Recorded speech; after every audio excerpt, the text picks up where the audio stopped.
大家好，你好。今天呢，我们要讲的一个题目呢，叫做短篇小说。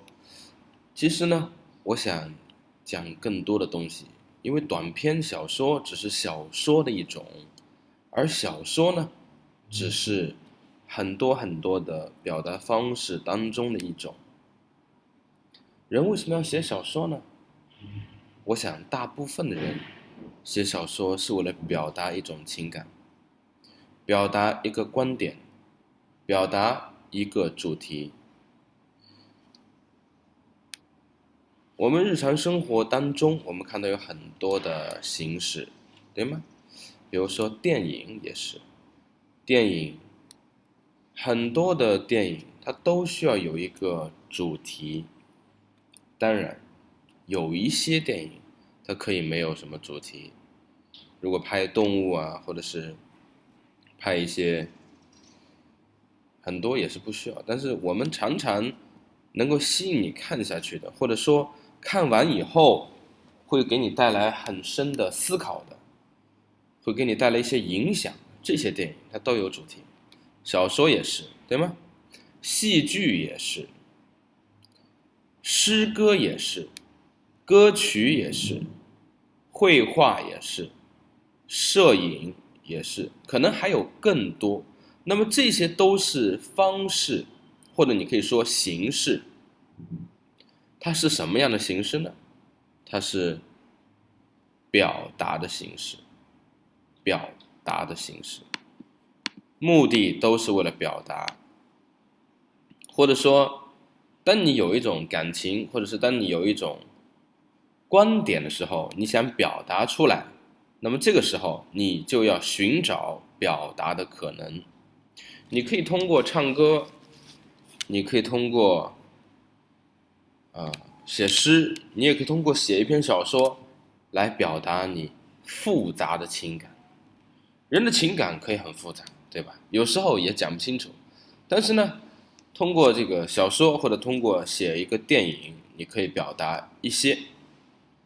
大家看一看，这里有一幅图啊。那么表达是我们的目的，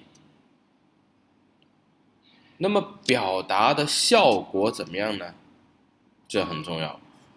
那么我们要讲表达的效果，对吧？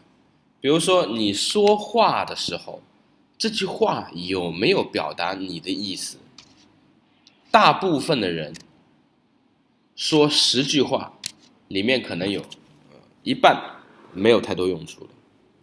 有的人他有这样的能力，他很简单的话，他说了就可以表达出一个意思。那么 writing 也是这样的，写作文也是这样的。有的人写他的妈妈的性格，但写半天我也没有看懂他的妈妈是什么性格。那么这种表达就是没有太多效果的表达。但有的人他写几句，当然通过这个不同的词、不同的比喻啊，我马上就知道哦，他写的妈妈是什么，这是有效的表达，对吗？那么然后我们再看一看表达的方式。比如说这是一个作者啊，这个作者呢，他可能是写剧本的作者，可能是他是写戏剧，也可能他是，很多可能。那么他为了表达一种感情，我们不知道什么感情，反正就是一种感情，对吧？那么他有很多的选择，他可以写诗，他可以写小说，他也可以写一首歌，或者自己唱一首歌，他也可以去拍一部电影。那么通过这些方式呢，他能够把自己的感情很好的表达出来。这个世界一直是缺少表达的可能的。你在家庭里面，你会发现很多时候你无法表达，你甚至没有人愿意听你的表达。你的妈妈和你的爸爸之间很可能缺少表达的可能。很多人他送花也是一种表达，有很多人唱歌给别人听也是一种表达，但实际上很缺乏。你可以自己看一看你生活里面，对吧？那么这个人我们就叫他为作者，他是作者，他是表达者，他表达出来给别人听或者给别人看。你看，如果他想表达一种感情是愤怒的，那么他就要写诗。那么当然他也可以不写诗，他可以写小说，通过一个故事表达他的情绪。很可能他会把自己放到这个小说里面去，成为里面的一个人物，对吧？他也可以唱一首歌，他也可以去拍一部电影，那么把他的愤怒表达出来，观众呢就会看他的诗，或者看他的小说，或者听他的歌，或者是看他的电影啊。那么当然观众在看，作为观众他在看诗歌、看小说、看作者看歌曲、看电影的时候，他是看不到背后的作者的，对吗？但是他可以感受到一种情感。比如说我们刚才讲他要表达愤怒，对吧？那么观众如果看了这个人写的东西的话，他能够感受到一种愤怒吗？如果可以的话，那么说明这个作品是成功的，那么我们平时在学习的时候，我们比如说你学英语或者学汉语，对吧？有时候你需要读一些故事，或者读一些文章。作为观众呢，你要通过这个诗歌，对吧？通过这个诗歌来明白作者要表达什么。通过诗歌，或者是通过小说通过电影。很多人他们看完以后等于白看，看的只是里面的演员，或者是很美啊，很漂亮啊，这种观众没太多用处，他们是很低等的观众，他只知道看这种人脸好不好看，或者是看这种暴力情节这个死了多少人功夫很好，一拳打死很多人，这种观众是很低等的观众。我希望你可高可低做这种观众，对吗？有的人他只能做低等观众，一碰到那种没有这个暴力的或者是没有色情的他不看的，这个很低等的观众。那么观众通过小说，他感受到了作者表达的东西。那么很多时候考试你们也是考这个，对吧？你读一篇小说或者是读一篇诗歌，然后呢问题就问你这个作者要表达什么，对吧？就是原理是这个，你的能力，你能不能做这个高级的观众，或者说让你看一部电影，问你这个电影表达什么，对吧？或者说让你读一篇故事，问他作者就表达什么。你越能明白这篇小说，你就越能明白作者他的观点是什么。你如果不能够很好的读的话，那么你怎么能知道作者想表达什么呢？对不对？甚至你读了错误的理解作者的意思，那是很糟糕的。所以我们学习汉语也好，英语也好，我们需要有这样的能力，对吧？好，下面呢，我让你听几首歌。首先是你看一看这首歌在表达什么情绪，好吗？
再走一个约翰列侬，再走一个戈瓦罗。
到一群爱因斯坦，谈到一群唐吉诃德，谈到一个鲁迅，谈到一个阿克，谈到一个雷锋，谈到一个，谈到一个，谈到一个，谈到一个，复制着，人们不用排队去交配，复制着，复制着，人们不用排队去生产，复制着，复制着，人们不用排队去学习，复制着，复制着，人们不用排队去排队。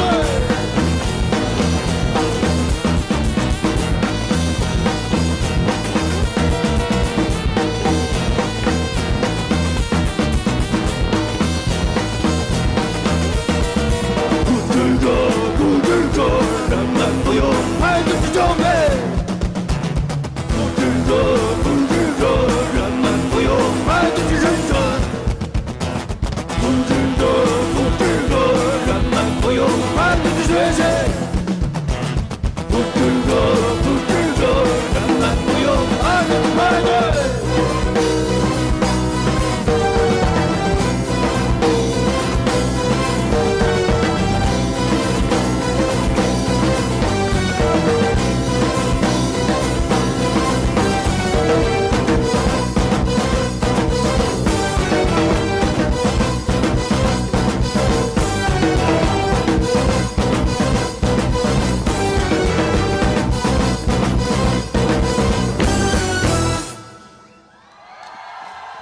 再见。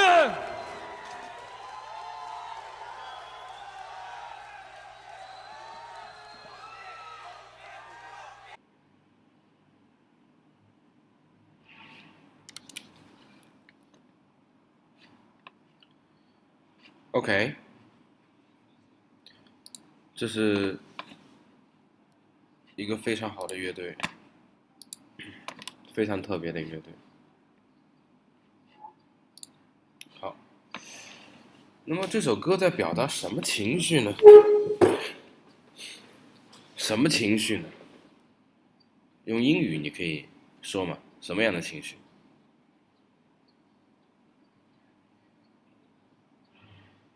首先它很尖锐，对吗 ？Sharp， 尖锐，很尖锐。那么他在说什么呢？他的歌词里，他的歌的名字叫做复制者。复制意思就是 imitate、copy 这个意思。他说人其实都在互相复制，对吧？你要复制这个 Bill Gates， 所以你天天在脑子里面学习这个 Bill Gates。学习他的思想，他的这个说话，读他的书，目的是为了复制。所以呢，全世界很多很多人他在做一样的事情，特别是这些有名的人，对吧？很多人想复制他们。那么你自己呢？你不知道是谁，你是什么呢？你的生命意义是什么呢？生命的目标是什么呢？你不知道，你只是复制别人，甚至从小你的父母就告诉你你要复制别人。但是你忘掉了你自己。他这首歌在讲这个东西，他表达什么情绪呢？一种很尖锐的讽刺，一种揭露。好，音乐有这样的功能，很短，但是呢很强。然后我们看一看，音乐歌曲，那么还有电影，对不对？电影它的功能怎么样呢？好，我们看一看这部电影。这部短片在表达什么呢？仔细看。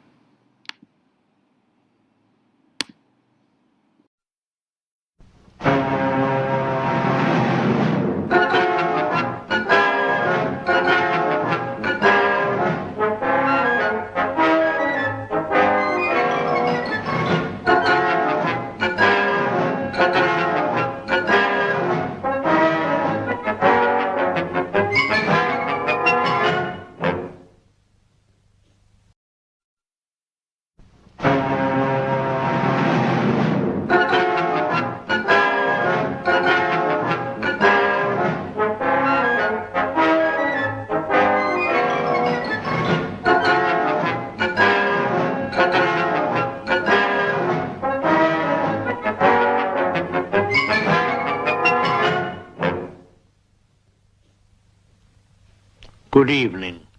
Tonight's narrative is about a private eye. A very private eye. A glass eye is a very interesting object.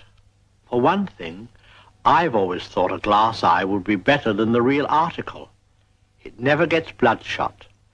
And being made of glass, it must certainly be easier to see through.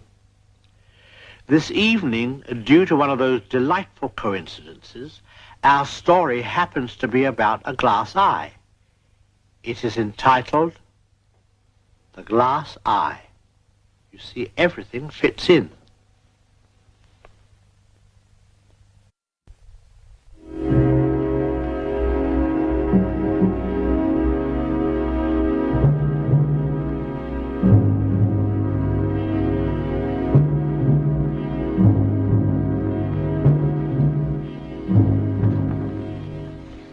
What appalls me is that Cousin Julia had no one to leave her things to.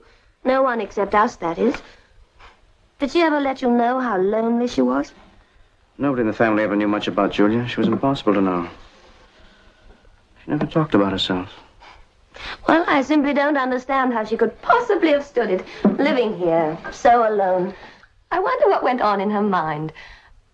Do you suppose she ever stood here, staring at these ships and dreaming that she one day might sail right out of this drab little room? Once she very nearly did. Just once. Let me show you something, Dorothy.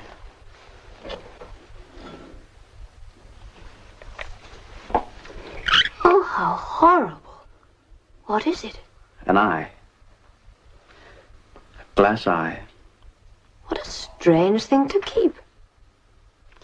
Stranger than you think. If ever a life was symbolized by any one single object, Julia's was. And by this glass eye. How do you mean? I only got to know about it long after it happened. Julia was still in her 30s then. Many years ago.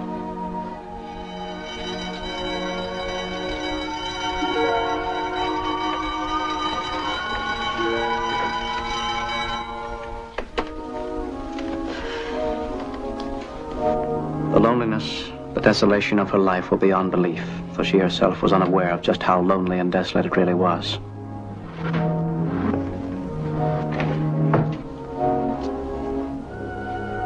I imagine that long ago she had found a way to escape into a world where emotion and feeling never intrude.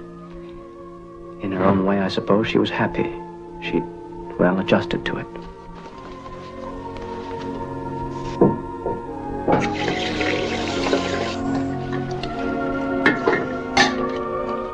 Every morning she made tea on the single flame.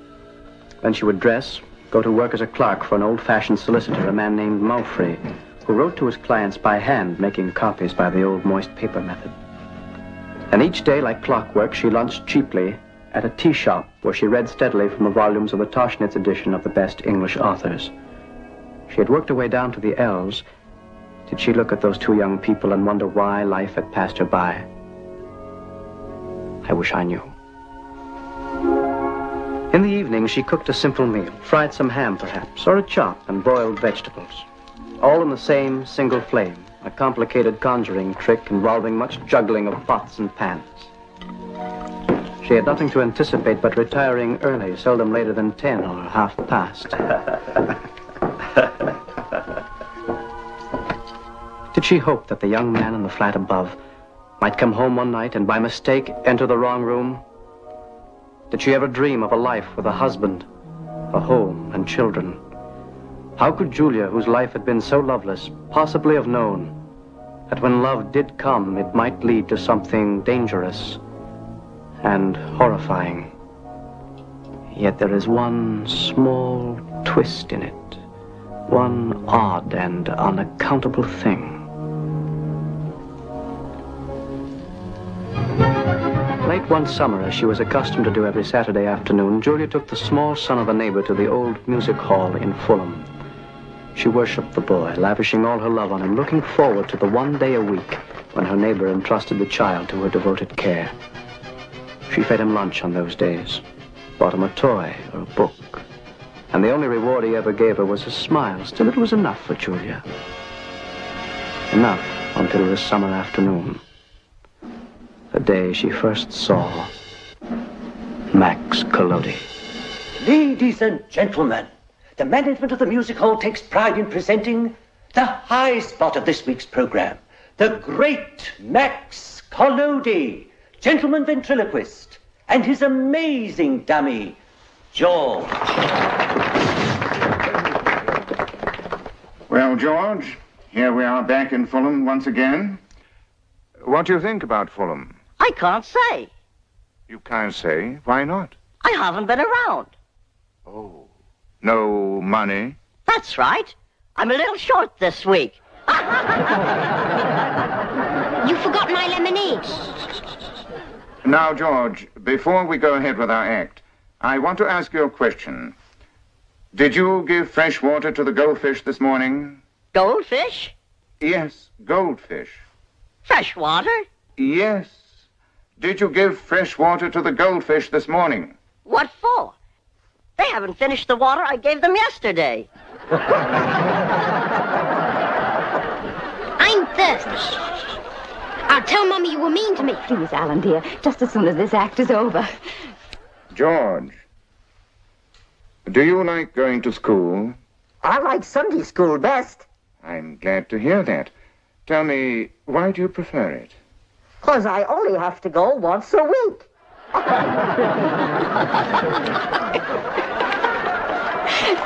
Do you suppose he could be Italian? I'm thirsty. Oh, please, Alan, in a moment, dear. That name, Max Collodi, do you suppose that could be Italian? I said I'm thirsty. Why not? What key is best for unlocking the tongue?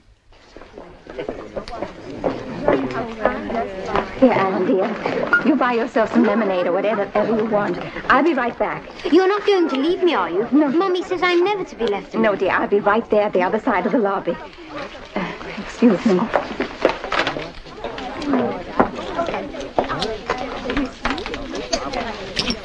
I want a ticket for tonight. Just one. Thank you.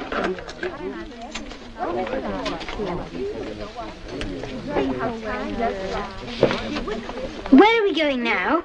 Let's go back inside. No, dear. No, I have to go straight home. I have a great deal to do this evening. Such a great deal, really, to do. But he didn't leave you any money, did he? No. I am the executor of his estate, and he left me 500 quid for a memorial stone, and this is it.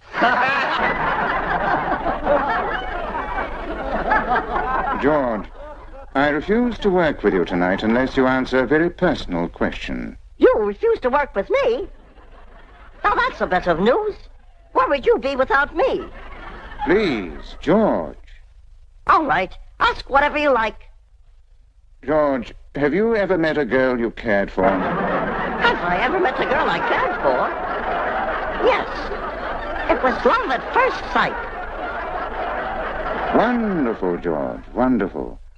Are you going to marry her? No. No, but I thought that you... Yes? I thought you said it was love at first sight. I took a second look.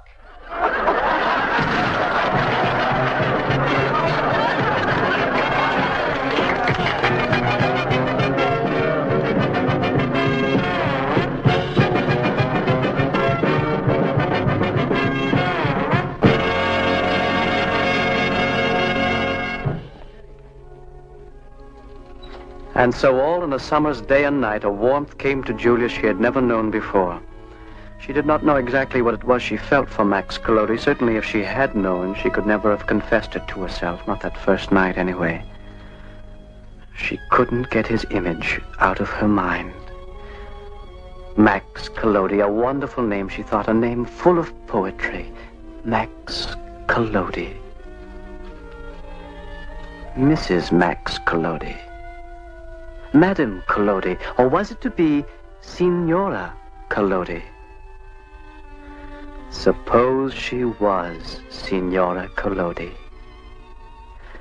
She was lying in the upper room of the villa in Italy on the outskirts of Rome. Max had been appearing at the theater.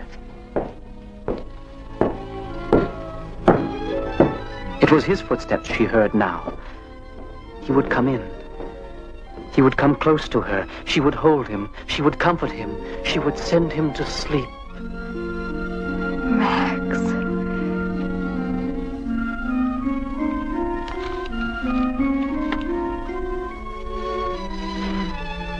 That was the beginning of Julia's romance with Max Collodi. And this was the end of it. Let me show you something, Dorothy. This. She managed to steal it from one of the theaters in London where he appeared. And these programs. From the Hippodrome at Streatham. The pavilion at Finsbury. Every night she traveled across London to pay her half-crown to sit in the balconies wherever he appeared. How pitiful. Was it really, Dorothy? Or was it better to have these programs to look at every night before she went to bed? And every morning before she set off to work? No, it wasn't pitiful. It was frightening. Because you see, Julia had made a resolution. A resolution? Yes. She resolved to meet Max Collodi. He had to love her as she loved him, no matter what. No matter what she had to do.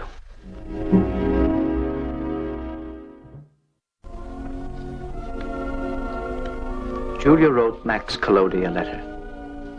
I'm not able to quote it. I don't know what was in it. I do know that somewhere in the course of it, she asked if she might meet him.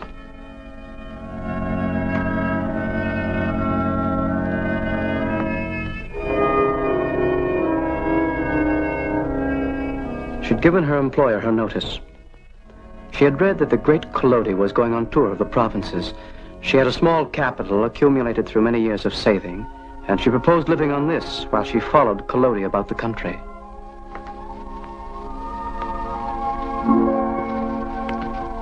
So for a while at least, possibly forever, who could know, it was goodbye to the alarm clock, the narrow bed, the lonely meals, the faded wallpaper.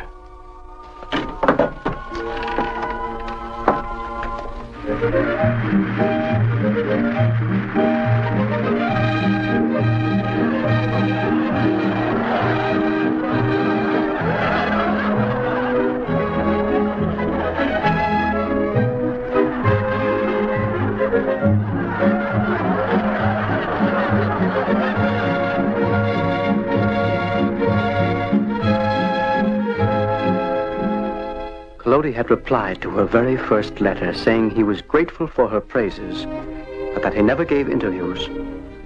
Nevertheless, Julia went on writing, and he went on replying.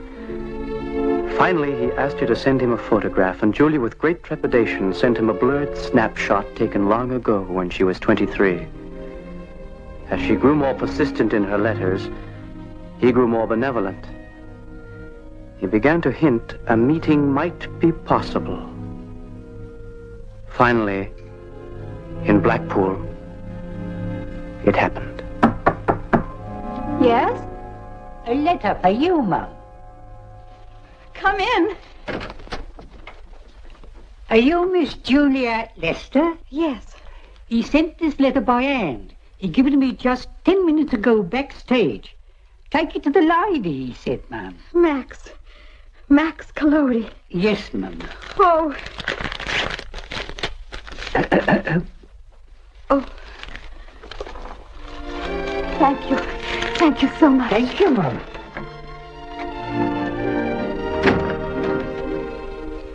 My dear Miss Lester, like all of us in show business, I too have a certain amount of the theatrical within my makeup. Therefore, you must forgive my exacting certain conditions for this, our first meeting. Our first meeting. Oh. This first time, you were only to stay 5 minutes. Later, perhaps, if you still wish to go on seeing me, we might arrange longer appointments. If you do not mind being received with no other chaperone than my dummy George, then, dear lady, come to the Seabank Hotel on Mortimer Street at 10 o'clock tonight after my performance at the Winter Garden Theater. Respectfully, Max Collodi. Oh, imagine him writing, "If you still wish to go on seeing me." Or perhaps he may not notice how much I changed since the snapshot. Let me see, how did I do my hair? I had it... What I'm trying to do is to look as I once did in a snapshot.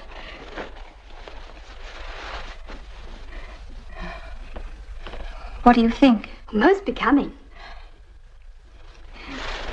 Women of my age must be more discriminating.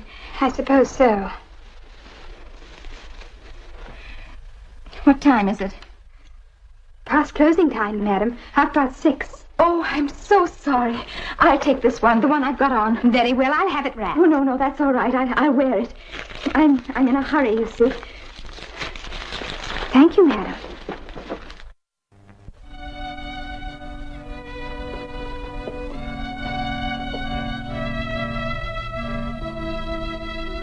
You would not want me to go into details about the hour and a half Julia spent that night before the mirror. Nor will I say anything about the agony she must have undergone before she could make up her mind what to wear. But it was 9:30, and no turning back.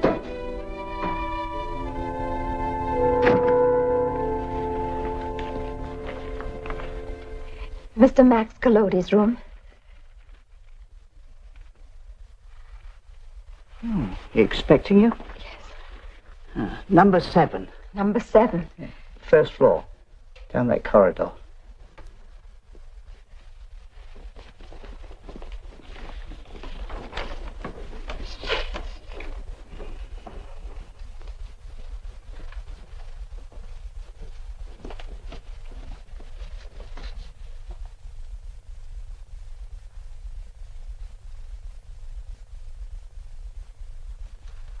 Help me. Come in.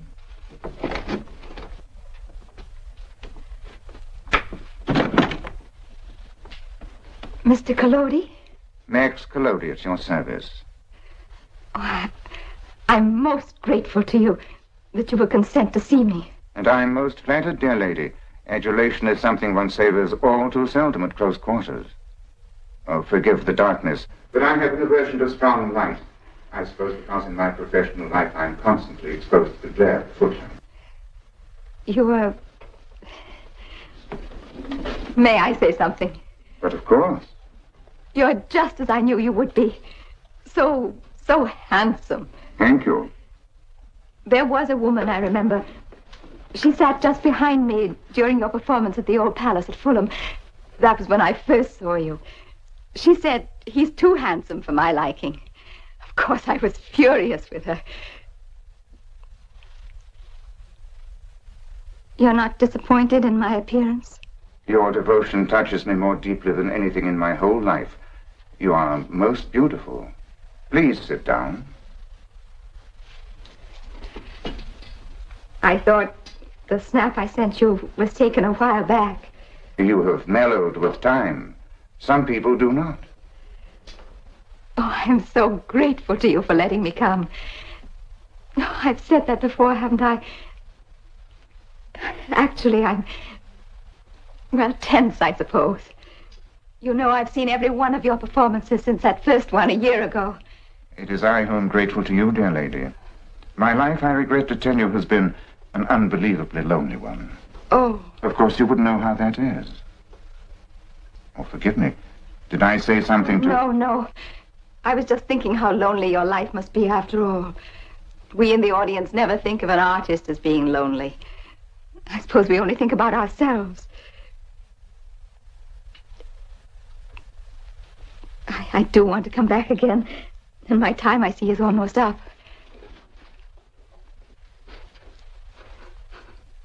Mr. Collodi, I don't quite know how to say this. But ever since I first saw you, I've had the greatest urge to touch you. Oh! Max! Madame.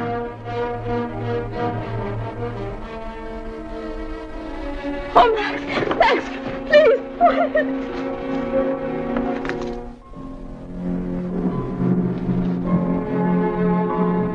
You are Max Colody. Get out of here! Get out of here! Get out of here! Get out! Get out! Get out! Get out of here! Leave me!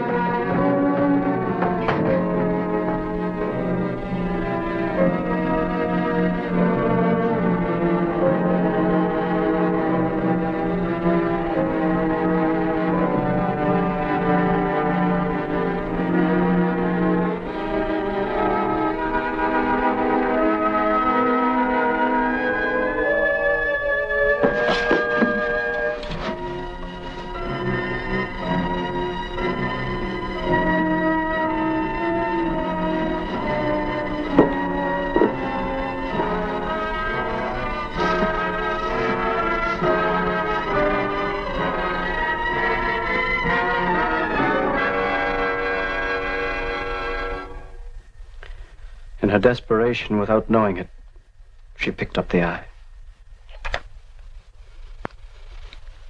And that's the story of Julia and Max Colody. And this is all she had to remember of her one love, of her one chance to, as you say, sail out of this room forever. Oh, Jim, how terrible for her. But what about Max Colody? Yes, what happened to him?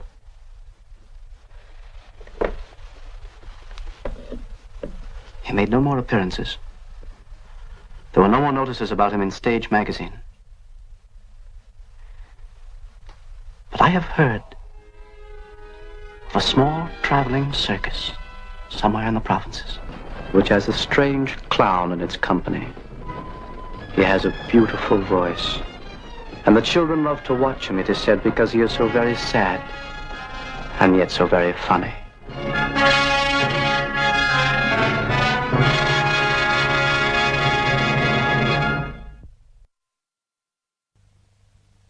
That was a heartwarming little story, wasn't it? Obviously, heaven does protect the working girl. Now I have a confession. This is not a glass eye. We were unable to find one, but we got the next best thing. I hope you don't mind. Good night.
OK， 我们看完了，你觉得这部电影怎么样？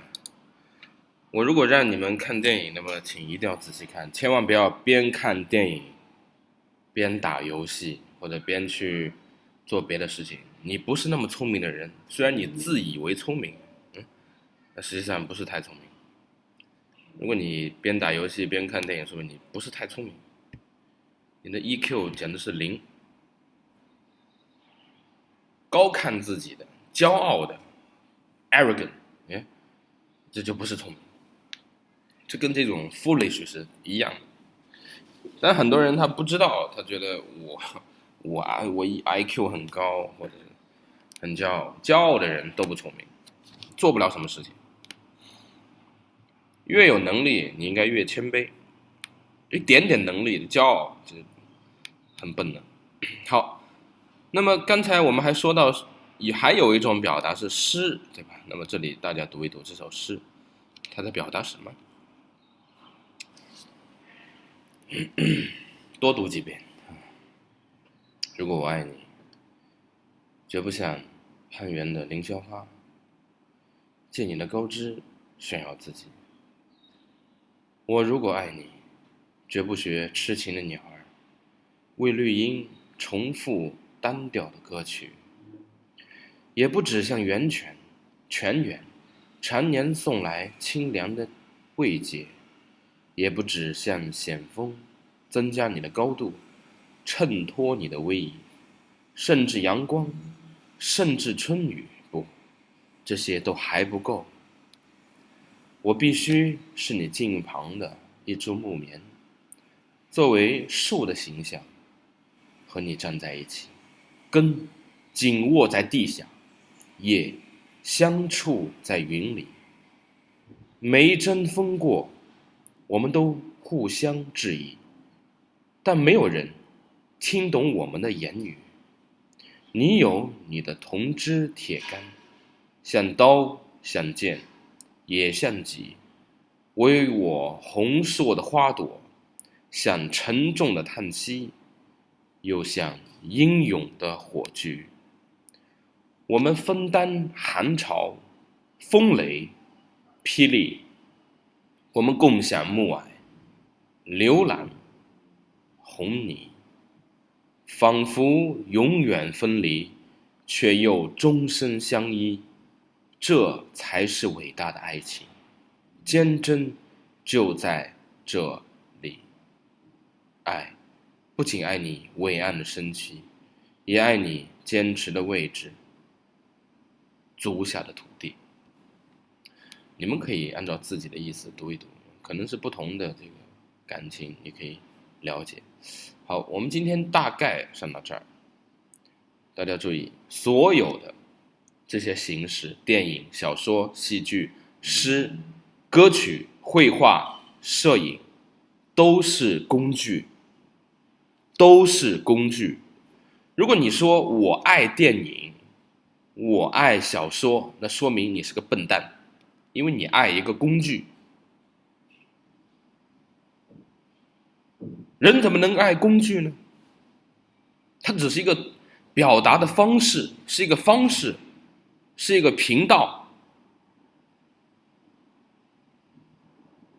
有人爱电视机吗？可能有。你明明爱的是电视机里面的节目，你不用爱电视机，但是那么多的谎言你听了，所以有的人说啊 I love movies so much， 你笨蛋。有的人说我喜欢小说，天天读小说，请问你读懂里面的意思了吗？请问你看懂里面的意思了吗？有的人说我爱诗歌，对不起，那只是一个表达方式，你可以选择其他的表达方式。你选了没有？你有选择吗？你有这种 freedom 吗？没有，马上作为一个 slave 奴隶一样的。所以我们应该从更高的地方看下来。你可以通过电影，可以通过小说，可以通过戏剧，可以通过诗歌，可以通过歌曲，可以通过绘画，可以通过摄影，来表达同样的情感。所以你选一种，你选一个工具，但不要爱它；你选一个工具，但是不要爱它。我们今天最后我们回到短篇小说，短篇小说就是很短的小说。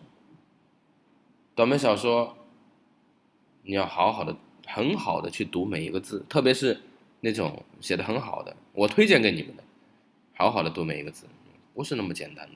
好，我们下一节课再见。